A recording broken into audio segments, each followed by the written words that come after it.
1秒電影24格16:9任意拍，你要嘅電影深度或者無聊，盡在電影24房。喺呢度每一格畫面都係電影未死嘅證明。戲裏戲外都等咗19年，呢19年值得等待嗎？大家去咗睇《尋秦記》未呢？我係李輝，我係許君。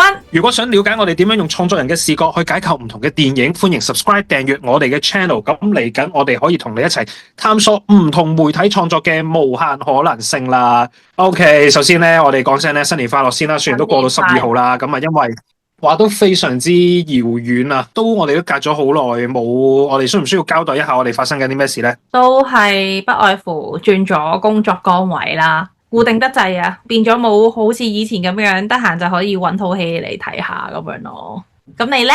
我個角色都變咗啊，不過啊都有創作嘅成分喺入面嘅。咁啊呢一行大家都好緊縮，大家都好俾心機去盡力做自己嘅崗位啦。咁總之有一日唔死，我覺得都可以繼續做創作嘅。咁啊不過咧，無論我哋點樣死咧，《尋秦記》都 OK 啦，因為佢12月31號咧上映，直到而家咧啱啱我睇嗰個票房嘅 record，截至到1月10號咧，佢嘅累積票房已經係6000萬啦，已經過咗。咁好似外國我冇特登去揾，咁但係我覺得6000萬票房呢19年都等得值得，亦都係一個幾唔錯嘅成績嚟㗎啦。你都係咪以前係有睇《尋秦記》嘅首映嘅啫？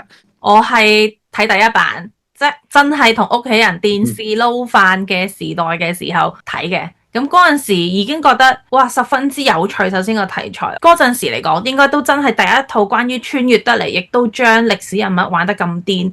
咁好老實講，嗰陣時嘅 TVB 題材選擇咧，其實冇依家咁大限制同咁局限啦。同樣類型嘅電影都有95至尊咁樣嗰陣。係啊。咁但係點解《尋秦記》可以獲到咁多人嘅喜愛咧？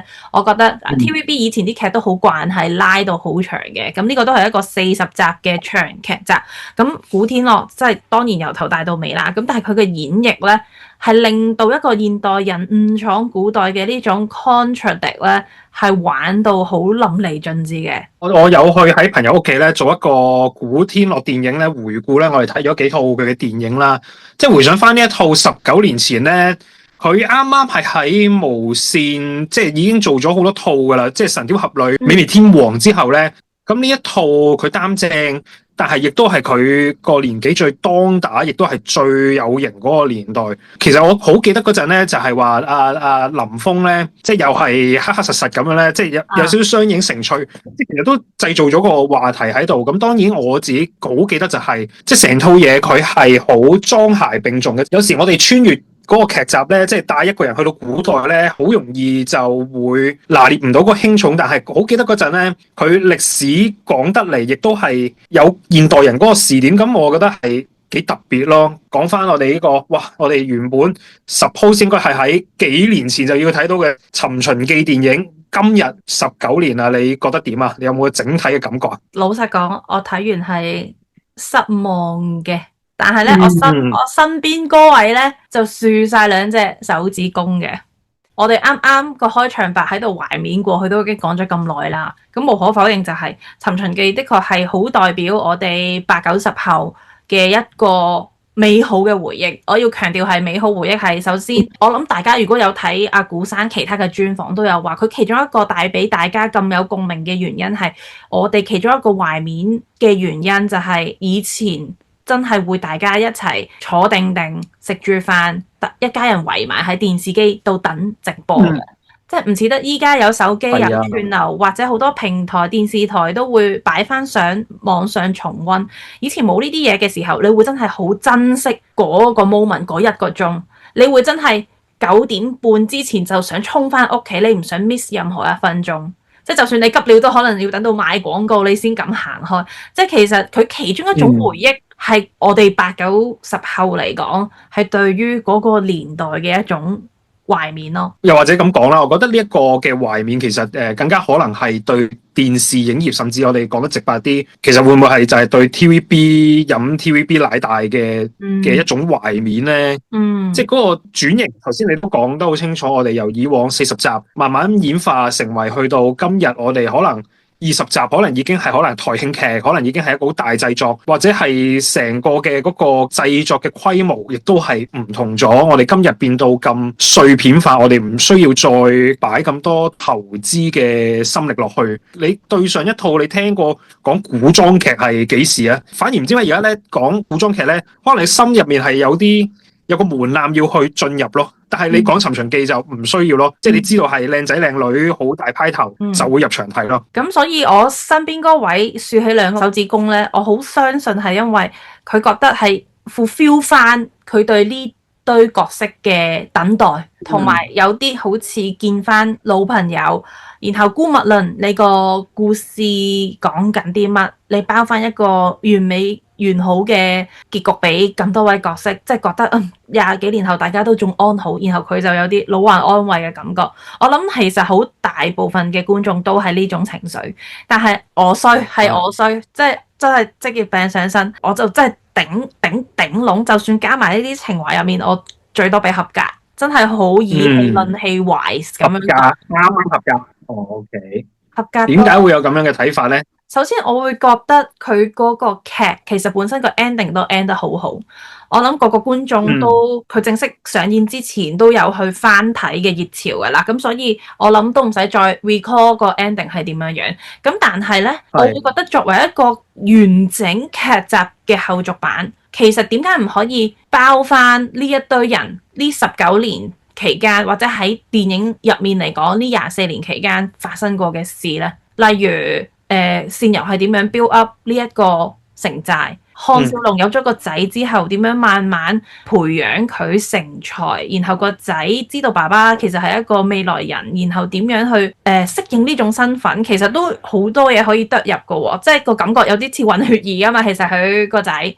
咁項少龍會唔會同佢個仔講佢將來歷史上其實你就係滅秦國嘅嗰個人，即係佢會唔會同個仔透露定呢一樣嘢？其實個內心掙扎又係已經係可以係已經係整套戲嘅主線，其實都可以㗎。或者再講項少龍點樣兩女服侍一夫咁樣去生活，其實都大把嘢好講，反而仲滿足到一班尋秦記嘅 fans。而我覺得其中一個落差巨大嘅原因係個 trailer 呃咗我哋啊！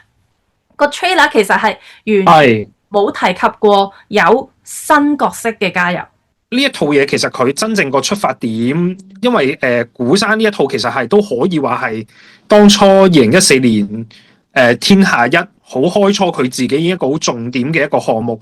其實寫劇本都可能已經寫咗幾年，但係我自己覺得就係佢呢幾年咧，佢去揾嗰個故事個進入點，其實係到最後係用呢個出發點，我自己有少少都係失望嘅。好似頭先你咁講咧，即係《尋秦記》佢本身電視劇版最後一個畫面一個 shot，佢項少龍佢 find out 原來佢自己個仔係項羽嚟嘅。咁其實我覺得呢個 end up 係好大一個引誘，就係究竟歷史嚟緊再會係點樣去發展咧？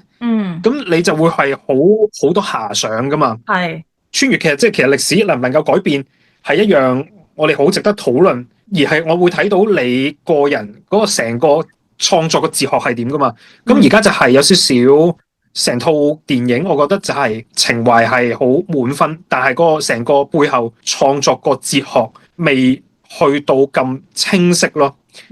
你頭先你話你唔知有現代人啦，咁但係咧，我覺得呢個真係非常之超級，係令到我勾氣，就係三哥飾演嘅阿 Ken 咧。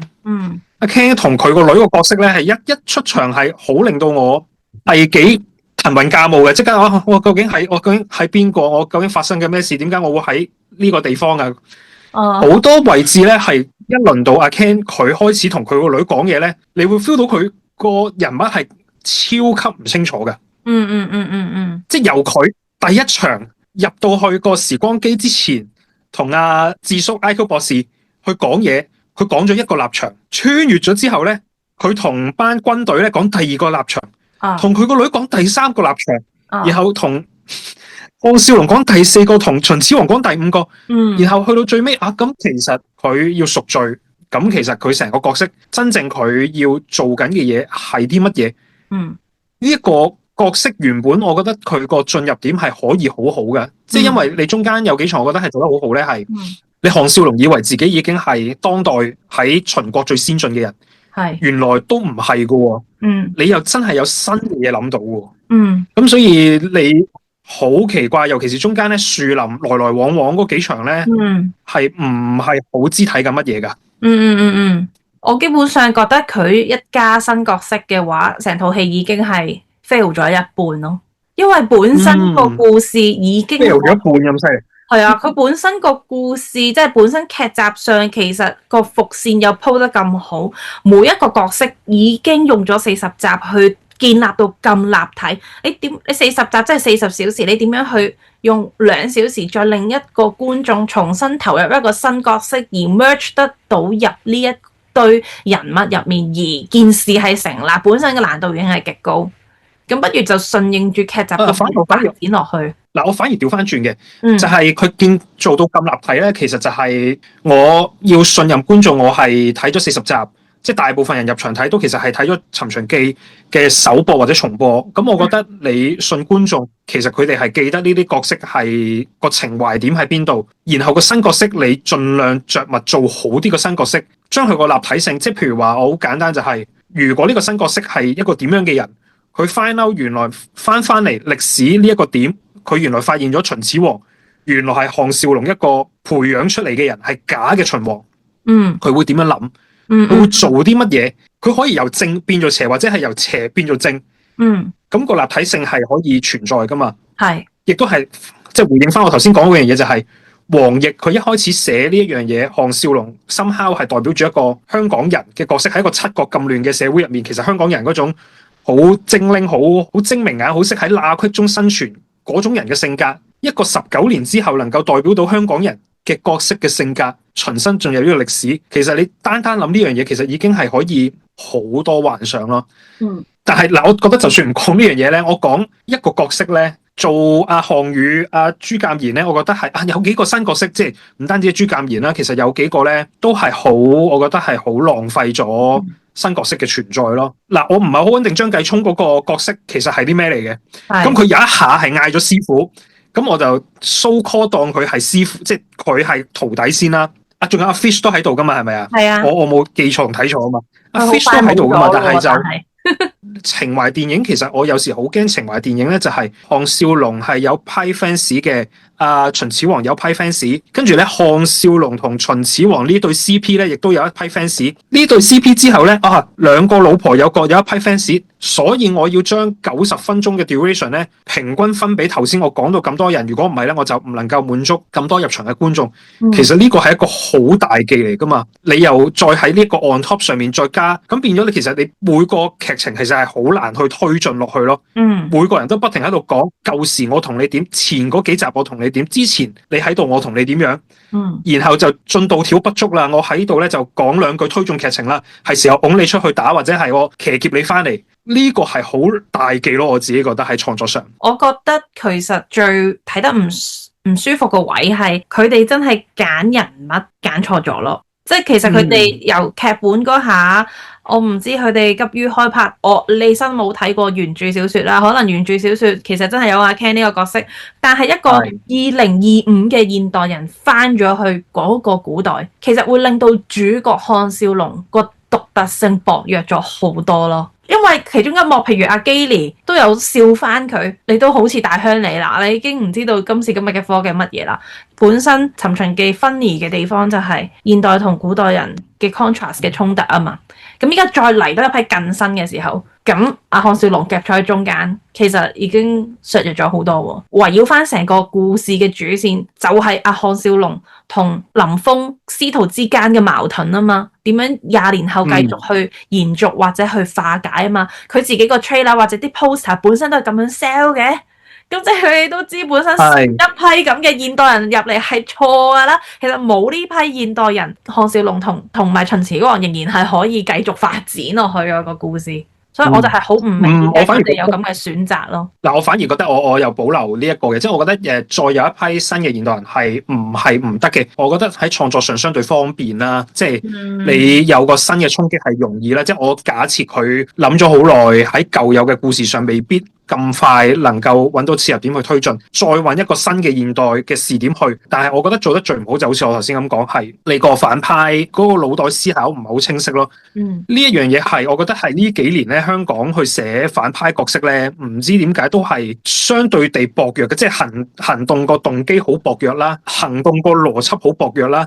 行動個理據同埋佢最後個反轉都係非常之薄弱嘅，即係哪怕你去照抄荷里活嘅反派大奸狗嘅寫法，或者係你照抄翻以前港產片，譬如好似古惑仔嗰種，咁古惑仔集集都係做同一樣嘢，個反派集集都係同一種面貌，但係我哋都睇得過癮，就係因為佢新嘅危機，個男主角自己產生個衝突係大家有來有往，而疊加到去最尾嗰一場動作戲先係特別噶嘛，咁。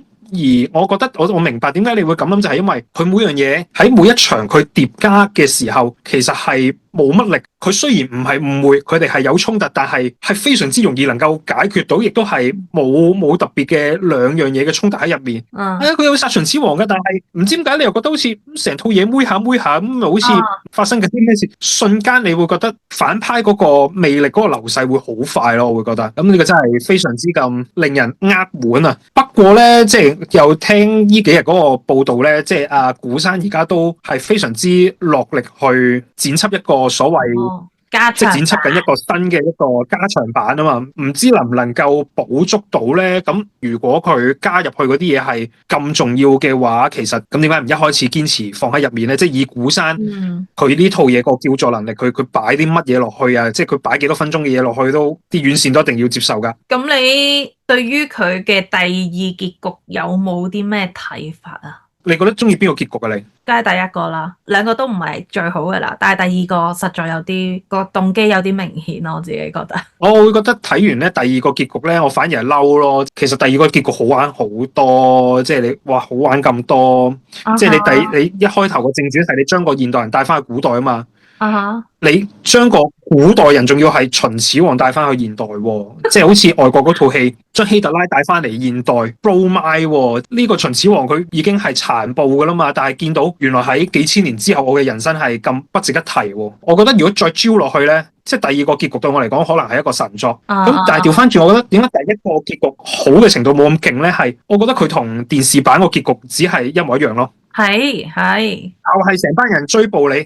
去到最尾我又心軟，我俾你走啦，但係我又要放兩句狠說話出嚟，你又睇住啊你，我遲早實整鑊你噶，即係其實咁你咪就係將第一集個結局 put 咗喺而家電影版再重做一次咯。但係我知道你知道未來，我亦都知道你個仔係咁嘅人之後會咁樣喎。除非佢想再當然就係又係翻第三集啊嘛。第三集就真係講項羽同秦始皇之爭，然後項少龍夾喺中間點樣化解呢個危機咯。除非佢第三集係咁樣咯。嚟啦，我知你觀眾會入場睇，有冇拉長去拍啦咁樣。咁不如拍翻電視劇版。佢哋唔知啊，唔知咧，複雜啦背後嘅操作。但我明你覺得第二個結局嗰條橋係正，但佢 exit 橋出嚟唔係嗰回事啊嘛。隔離台啊，江流有去猜測過，即係佢作出一個推斷，就係話呢一個係一個稍為有少少主旋律色彩嘅推敲，就係你千古一帝，你睇下你3000年之後你嘅嗰個江山喺成個嘅新氣象、新政權底下係幾咁之精彩。咁我覺得你主旋律唔係唔得，咁歸根究底，我哋翻去人嘅故事，其實我覺得林峰都作為秦始皇都盡做咗佢個角色要俾嘅嗰個眼神同嗰個氣勢，同佢睇到呢樣嘢嘅感覺。咁但係編劇真係要再招入去睇下成個人物，其實真係諗緊啲乜嘢咯。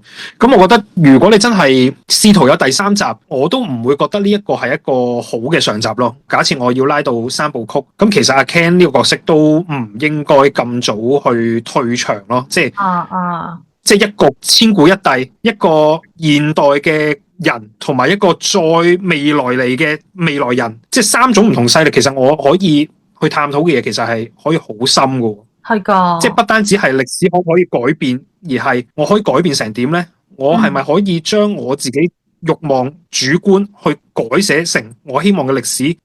而項少龍由以前都覺得自己可以改變嘅一個人，變成佢今日去維護一個歷史正統嘅人，係得意嘅喎呢件事。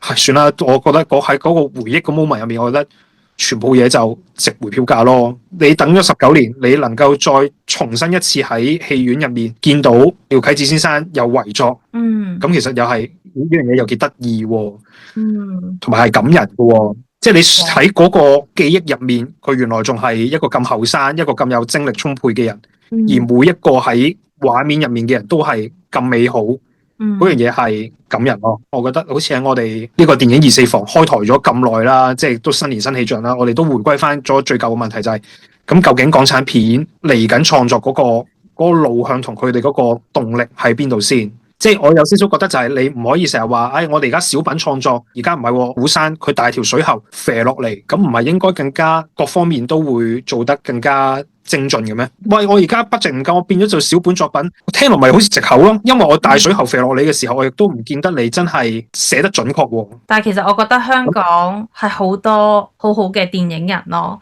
即係題外話，呢排 ViuTV 個傳走人咧，我覺得真係 ViuTV 開10年以嚟最高質嘅劇集，即係如果係啊，好多人都睇完都讚不絕口喎。係啊，然之後我會覺得其實香港真係不乏人才，係有冇機會發揮啊？真係好老土咁講。即係呢度有少少講翻嗰個背景嗰個資料，就係呢套電影有一個嘅編劇啦，阿何欽啦，同埋2個嘅導演啦，吳元輝同埋黎振龍。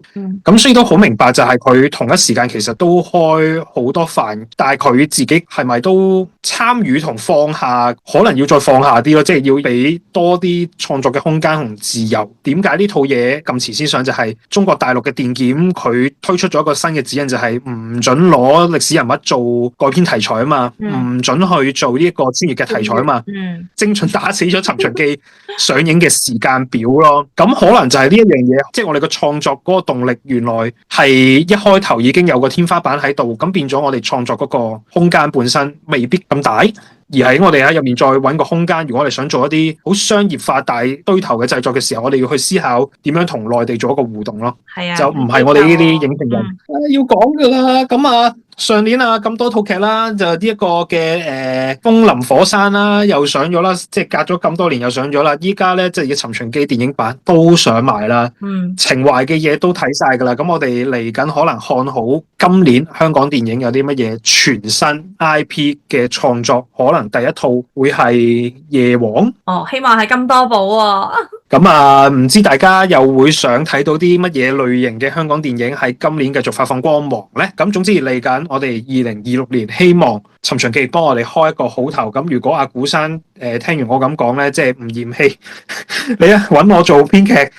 我隨時喺度，我哋 send 個 email 去我哋個電影嗰個 email 咧，你隨時揾到我噶啦，我就都隨時可開到工噶啦。我2026年我蓄勢待發，我同你一齊好唔好？古山嚟啦，我會踢你個 fresh 噶啦，嚟一睇啊！睇完之後揾我傾偈，我都會揾你傾偈噶啦，我會揾金大支嗰張卡揾你簽名噶啦。